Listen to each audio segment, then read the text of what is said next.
Buenas tardes, en este video vamos a presentar la guía para el grupo 11A, está la materia de Social Studies y empezamos con el componente de Colombia analizando a Latinoamérica y sus conflictos. Entonces podemos empezar diciendo que Latinoamérica ha sido una zona reconocida por no ser conflictiva en cuanto a litigios interestatales se refiere. También hemos observado unos cuantos fenómenos que han sido transversales a todas estas economías, como son la liberalización, que básicamente abrió las puertas de los mercados a las importaciones. Y pues esto causó un choque en estas economías, dado que los productores locales se vieron enfrentados a los productos que provenían del exterior, probablemente con características más competitivas en cuanto a precio, a economías de escala y a tecnologías de producción que lograban presentar bienes de consumo más atractivos en el mercado para el consumidor final. También vemos que pues hubo golpes de estado, también hubo denominados grupos de liberación nacional que por medio de las armas pretendían ver impuesta su agenda en la gestión administrativa de los estados. También vemos que pues hubo unas fuerzas paramilitares que se utilizaron para hacerle frente a estos movimientos de liberación nacional.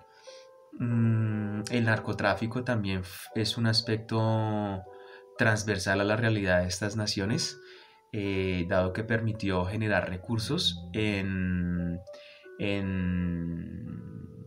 un contexto de confrontación antisubversiva que llevaron a cabo los estados para reivindicar la soberanía en toda la extensión territorial de sus países. Han habido tratados que se han firmado para solucionar litigios fronterizos. Digamos que esto se ha tratado, ha habido unos cuantos eventos bélicos, pero digamos que no fueron sostenidos en el tiempo. A este respecto invitamos a consultar el video propuesto de la Deutsche Welle, que indaga acerca del papel de una materia prima, el carbón, en el norte del país, en La Guajira, y de cómo pues esta gestión genera ciertas problemáticas que vamos a ver presentadas en el video. Esto pues para llevar el análisis a un caso puntual. En este caso la explotación del carbón como materia prima para ser exportada a los centros de consumo internacional. Después de esto entramos al componente de historia. Básicamente ahí tenemos los conflictos y la paz en el mundo.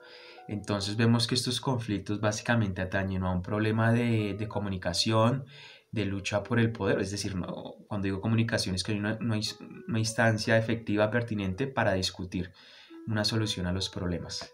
Y el poder en cuanto a el acceso a materias primas, definición de fronteras o definición de agendas en instancias internacionales. También, bueno, identitarios se pueden ver que después de la caída del muro de Berlín, este tipo de reivindicaciones pues tienen un lugar más importante, dado que ya no tenían que supeditarse al dominio del Partido Comunista, en donde este gobernó. Entonces básicamente vemos que para analizar esos fenómenos internacionales hay una postura realista y otra idealista. Entonces la realista es un poco más dada a pensar que los actores son racionales y egoístas, y el idealismo es más dada a asumir que los actores son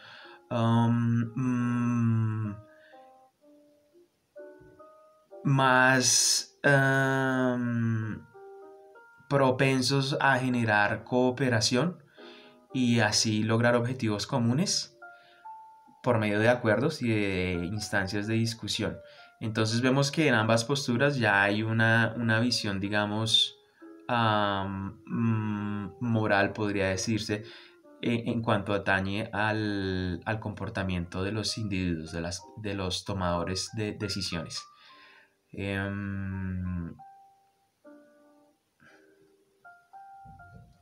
Básicamente el relativismo es un poco más enfático en reivindicar la importancia de garantizar la existencia de la entidad política.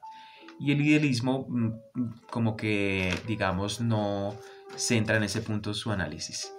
Entonces, básicamente, a este respecto se nos propone también analizar el derecho internacional humanitario, que básicamente es un derecho que busca salvaguardar a los civiles en contextos o no combatientes, en contextos de conflicto armado.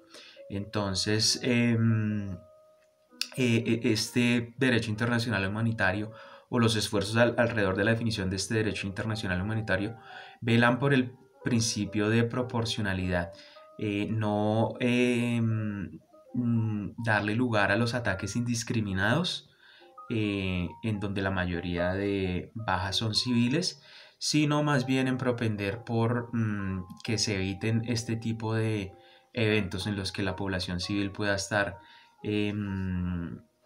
viendo sus derechos vulnerados. Entonces se proponen instancias de comunicación, de discusión, para lograr tratados a través de la concertación. Entonces se puede analizar acá, por ejemplo, que el acceso a recursos es problemático a este respecto. Las minas, el acceso al coltán en África, al oro en otras latitudes como en nuestro país, pueden llegar a generar contextos de conflicto, y se hace necesario que haya un derecho para cuando este tipo de situaciones se presentan. Como es, por ejemplo, también evitar el uso de armas que causan agonía innecesaria a quien es víctima de este tipo de artefactos. También se habla de, por ejemplo, evitar la propagación de minas antipersonales que son indiscriminadas y pueden permanecer activas por años. Y deshacerse de este tipo de artefactos resulta bastante costoso, complejo, y digamos que no es un proceso rápido en el tiempo. Después vemos el componente de geopolítica, geopolitics. Aquí básicamente vemos los conflictos en relación con la geografía. Entonces hay propuesto un video de la Deutsche Welle en el que básicamente dos entidades territoriales se arrogan la titularidad de ser llamadas China. Entonces, pues ahí vamos a ver esto, cómo en la geografía se plasman estos conflictos y qué elementos entran a jugar para definir quién accede a qué. Esto refiere a una producción del espacio geográfico en la que la sociedad interactúa con su entorno y define realidades, define también objetivos y, digamos, también escenarios de confrontación con otros proyectos que no necesariamente coinciden con estos. Aquí la naturaleza pues define la geografía y la sociedad interviene en ella, y a su tiempo la geografía pues impone retos a la sociedad en el desarrollo de este tipo de complejidades. A nivel ya más urbano están los denominados POT, planes de ordenamiento territorial, que básicamente definen el uso del suelo. Esto pues también es una definición clave para la gestión óptima de los entornos urbanos, ya que pues en nuestras latitudes tienden a ser densamente poblados. También observamos los conflictos que pueden generarse en las prácticas cotidianas. Para eso es que precisamente se necesita un plan de ordenamiento territorial para gestionar, para enrutar este tipo de eventos sociales que pueden surgir en la vida del día a día. También observamos que la tenencia de la tierra sigue siendo clave en cuanto a la gestión agrícola, económica y social de la nación. Es decir, que las personas que sean capaces de producir alimentos tengan una parcela, un conjunto de parcelas sobre los cuales trabajar. Esto se puede ver, por ejemplo, confrontado a una visión más latifundista de la propiedad, en la que grandes extensiones de tierra pues se dedican al monocultivo, el cultivo de una sola especie o a la ganadería. Entonces la propuesta es tener muchos propietarios con propiedades pequeñas o medianas en las que se tome ventaja de los policultivos.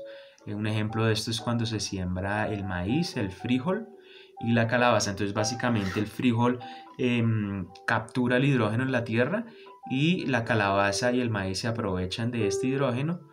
La calabaza provee un entorno ideal para que se desarrollen las otras especies. Entonces vemos cómo de esta manera se producen alimentos, maíz, frijol, calabaza, sabiendo combinar estas tres especies en las que cada una se beneficia de las otras. Finalmente pasamos al componente de filosofía en el que abordamos las ideas políticas. Entonces, básicamente aquí podemos ver cómo hay una definición entre izquierda y derecha. Digamos que esto se remonta al parlamento anglosajón, en el que las personas que estaban de acuerdo con el regente de turno se sentaban a la derecha y los que no estaban de acuerdo se sentaban a la izquierda. Digamos que transversal a esto se puede decir que cuando izquierda o derecha se van a los extremos, es decir, a la lucha armada, ambas posturas pues ponen en entredicho la salvaguarda de los derechos de la población que pretenden representar o beneficiar de alguna manera en su agenda, o por lo menos en su discurso. También es importante